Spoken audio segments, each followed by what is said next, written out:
2006-yil 4-aprel Daniya Aarhus shahri. Men 23 yoshdaman. Umrimda birinchi marta IELTS imtihonini topshirgani kirdim.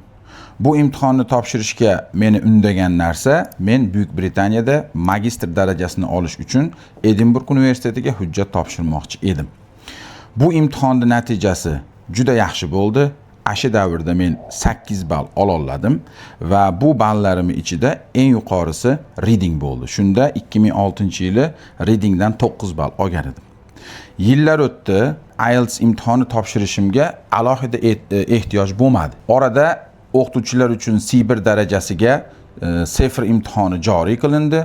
2013-yili 86% bilan C1 daraja oldim sertifikat. Oxirgi davrda yana IELTS masalasi dolzarbligi kuchaydi. O'quvchilarim uchun o'zimning natijamni ko'rsatishim kerak.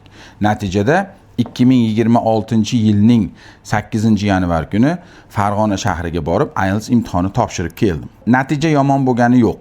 8 ball. Bir qaraganda o'rtada roppa-rosa 20 yil o'tgan. Ya'ni 2006-yildan 2026-yilgacha. Lekin 8 ball 8ligicha qolgan.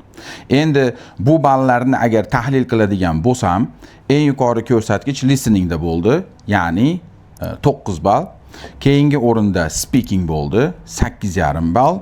Undan keyin reading bo'ldi, 8 ball hamda nisbatan eng past ballim writingdan bo'ldi, 7 ball. Nimaga bunday bo'ldi?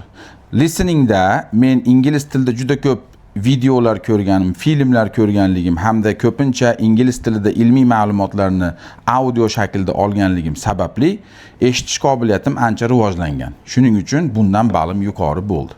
Qolaversa, ingliz tilini amaliy og'zaki juda ko'p ishlataman. Juda ko'pchilik bilan, misol uchun chet ellik do'stlarim bilan, yo bo'lmasam o'zimning o'quvchilarim bilan dars davomida tinimsiz ingliz tilida muloqot qilaman. Shu sababdan speakingim ham aktiv ko'nikma sifatida C2 daraja, ya'ni 8,5 natijani ko'rsatdi. Endi readingga keladigan bo'lsak, readingni ham men 9 ballga topshirishni kutuvdim, lekin men kutgandaqa 9 ball bo'lmadi, 8 ball bo'ldi. Men bu narsaga o'zimcha ikkita narsa sabab bo'ldi deb hisoblayman. Birinchisi bu matching heading topshirig'ini tushishi. Shaxsan men uchun IELTS reading imtihonida matching heading topshirig'i eng murakkab topshiriqlardan biri hisoblanadi va aynan shu topshiriq turi birinchi testda tushdi. Undan keyin undan ham murakkab topshiriq turi bor, matching information. Matching information ham meni kutib turgan ekan, bu ham darhol ikkinchi testda tushdi. Gap shundaki, bu savollarga to'laqonli javob berish uchun ko'p hollarda matnni to'liq o'qib chiqish kerak bo'ladi va bu narsa vaqtni yeb qo'yadi. Bu narsa maqtanish emas, lekin reading imtihonida tushgan uchala matnda ham men o'zimga notanish so'z uchratmadim. Ya'ni mazmun jihatidan uchala matn ham tushunarli. Lekin matching heading hamda matching information turidagi savollar shaxsan men uchun challenging hisoblanadi. Menimcha shu savollarga javob berishda qiynaldim. Endi readingdan 8 ball bo'ldimi? Buni 9 ball qilishim uchun nima kerak bo'ladi? Albatta, meni nazarimda murakkab hisoblangan savollarda ustida ko'proq ishlash. Demak, meni endi oldimga qo'ygan maqsadim albatta matching heading hamda matching information bo'yicha shu turga oid bo'lgan savollarni qaytadan ko'proq praktis qilish. Men yana bularning yoniga true false not given hamda yes no not given savollarni ham albatta qo'shib qo'yaman. Chunki bu savollar alohida mantiqiy fikrlashni talab qiladi va bu yerda matnni o'zini mazmunan tushunish yetarli emas. Shuning uchun bu yerda har ehtimolga qarshi bu ikki turdagi savolni qaytadan shug'ullanib qo'yish menimcha foydadan xoli bo'lmaydi. Shu o'rinda aytmoqchimanki, agar siz ham o'zingiz mustaqil xoh IELTS topshirgan bo'ling, xoh mock topshirgan bo'ling, xoh kundalik reading practice qilayotgan bo'ling, xatolaringizni ustida tahliliy ishlamasangiz o'sish bo'lmaydi. Bu nima degan? Test yechdingiz, qanchadir to'g'ri, qanchadir xato chiqdi. Endi nimaga xato qildim degan savolni o'zingizga bermasdan yana yechib, yana xato tekshirib, yana yechib, yana xato tekshirib yuraveradigan bo'lsangiz, testlaringiz natijasida hech narsa o'zgarmaydi. Misol uchun aytaylik, sizda true false not given da ko'p xato chiqyapti yoki matching heading da ko'p xato chiqyapti. Nima sababdan bu yerda xato chiqyapti degan savolni o'zingizga berishingiz kerak. Bu yerda bir nechta sabab bilan xato chiqadi. Masalan, oddiy matnning tushunarsizligi, ya'ni yangi so'z ko'p. Yo bo'lmasam mantiqiy fikrni yetishmasligi. Chunki bu turdagi savollar aynan mantiqiy fikrlashni talab qiladi. Agar sizda so'z boyligi kamligini his qilayotgan bo'lsangiz, marhamat, so'z boyligingiz ustida ishlang. Agar mabodo boshqa sabablarga ko'ra xatoyingiz bo'layotgan bo'lsa, unda IELTS reading bo'yicha bir qator qo'llanmalar bor. Ularda tavsiya qilingan usullardan ham foydalanishingiz mumkin. Endi writingga keladigan bo'lsak, menda ham an'anaviy yoki boshqacha qilib aytganda klassik holat yuz berdi. Ya'ni eng past balim writingda bo'ldi. Qolgan hamma modulim yuqori, writingim 7. Qizig'i shundaki, agar men writingim 7,5 bo'lganda ham overall balim 8 emas, 8,5 chiqqan bo'lardi. Ya'ni C2. Lekin nasib bo'lmadi. Endi bu yerda albatta haligi kimgadir arpa bahana degan ma'noda aytmoqchi emasman, lekin kompyuterda essay yozish men uchun biroz qiyin bo'ldi, aynan texnik jihatdan. Nimaga? Chunki men o'zim Yassi, ixcham notebookda yozib o'rganganman. Bunaqa notebookda juda tez yozaman.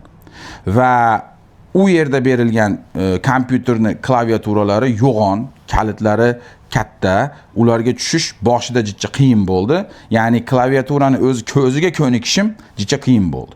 Shuning uchun hamma IELTS writing topshiruvchilariga maslahat, agar IELTS topshirish imtihoningiz, IELTS imtihoni topshirish niyatingiz bo'ladigan bo'lsa, albatta kompyuterda mashq qiling. Chunki O'zbekistonda qog'ozda topshirish to'xtatilgan va albatta siz ham kompyuterga duch kelasiz. Va agar sizni IELTS writing bo'yicha har qancha fikringiz keng bo'lmasin, har qancha inshodi strukturasini zo'r bilmang, oddiy mexanik harf terish ko'nikmangiz bo'lmaydigan bo'lsa, 1 soatning ichida 2 ta task yozib ulgurmasligingiz mumkin. Bu bilimingiz zo'r bo'lgan holatda sizni past ball olishingizga sabab bo'lib qolishi mumkin. Bundan tashqari, bu yerda task 2 da men nisbatan past natija ko'rsatdim deb o'ylayman. Chunki bu yerda g'alati paradoks holat sodir bo'ldi. O'zim o'quvchilarimga dars o'tayotganimda essayni mavzusi beriladigan bo'lsa, chiroyli qilib tahlil qilib, tokcha qilib terib qo'yaman. O'quvchilarim qiynalmasdan yozadi, meni ko'rsatmalarimdan kelib chiqib. Lekin shaxsan o'zim task 2 ni yozayotganimda nima bo'ldi? Ikkilandim. Shu fikrni yozsam to'g'ri bo'ladimi yoki noto'g'ri bo'ladimi? Va ushbu gapni yozsam to'g'ri bo'ladimi yoki noto'g'ri bo'ladimi? Va bu yerda yana bir muammo vaqt taqsimotida bo'ldi deb o'ylayman. Chunki men ikkala task 1 va task 2 essaylarimni yozib bo'lganimdan keyin xatolarni ko'rib qaytadan tahrir qilib chiqaman deganimda juda oz vaqt qolgan edi. Shuning uchun men qo'limdan kelganicha, ulgurganimcha qaytadan tuzatishlar kiritdim. Bu nimani anglatadi? Siz agar writing imtihonida 1 soat faqat yozish bilan mashg'ul bo'laman deydigan bo'lsangiz, katta xatoga yo'l qo'yasiz. Writing imtihonida 1 soatning ichida siz ikkala topshiriqni tahlil qilish, tushunish, uni yozish bo'yicha reja tuzish, yozish hamda yozganingizdagi xatolarni bartaraf qilishga vaqt topa olishingiz kerak. Aks holda, hurmatli o'rtoqlar, siz ko'zlagan natija bo'lmay qolishi mumkin. Endi nima qilmoqchiman? Endi mana yoz fasli boshlandi. Oldimizda ta'tillar, ish deyarli yo'q. Shuning uchun yoz faslidagi oldinda turgan 2 oyni IELTS imtihoniga qaytadan qattiq tayyorlanishga bag'ishlamoqchiman. Buni orasida men reading hamda writingga alohida e'tibor beraman va ushbu maqsadni amalga oshirish uchun biz Telegramda yopiq va bepul alohida guruh tashkil qilyapmiz. Agar siz ham meni tayyorgarlik jarayonim qanaqa borishini kuzatmoqchi bo'lsangiz yoki agar o'zingiz tayyorlanayotgan bo'lsangiz hamda menga hamrohlik qilmoqchi bo'lsangiz, marhamat, ushbu havola orqali bizni Telegram kanalimizga qo'shiling va u yerda bizni IELTS ga tayyorgarlik jarayonimizni kuzatib boring.